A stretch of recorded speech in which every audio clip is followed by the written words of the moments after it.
they have the power of speech, psychological speech, psychologically effective speech. So you have to learn to deal with that. The other thing, another piece of advice, just in terms of harmony between husband and wife, is that argumentation. Men seem to think everything can be solved by reasoning and logical evidences, right?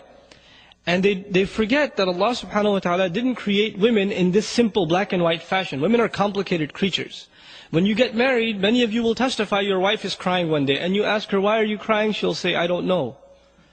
I'll talk to you later about it. And you say, no, really, is this something I did? No, leave me alone. I don't know. And they really don't know sometimes. And if they do, it's too complicated for you to understand, so they'll say, you're not going to get it. Right? So they're complex creatures.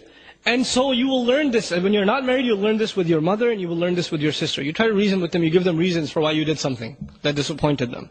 They'll say, oh, so you know so much better, fine.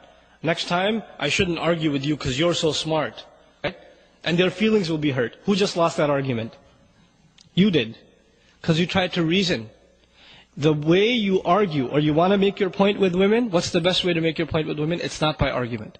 The best way to make a point with your wife, to make a point with your mother, is actually the sunnah of the Messenger sallallahu alaihi wasallam.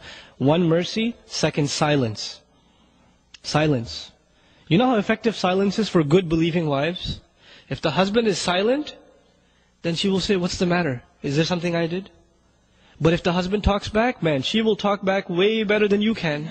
Right? She will come back with a better rebound than you ever thought it possible. But if you're silent, and if there's an ounce of goodness in her, she will come and say, maybe even if I don't think it was my fault, I'm sorry.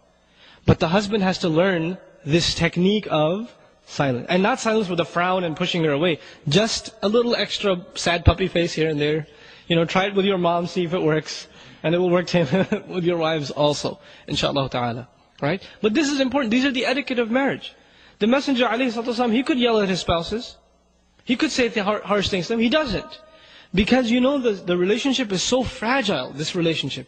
And shaitan wants every opportunity to destroy it. And as soon as he destroys it, what's going to happen? Corruption in the Muslim community is going to happen.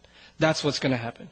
Men are going to be not guarding their eyes anymore. And other things are going to happen. Scandals are going to spread. This is how they spread. From bad marriages.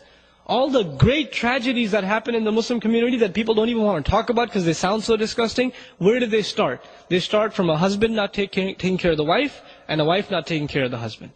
So this is at the heart of being a believer and sustaining our iman. Taking care of the wife and taking care of the husband. May Allah subhanahu wa ta'ala make us the best husbands and grant us the best wives.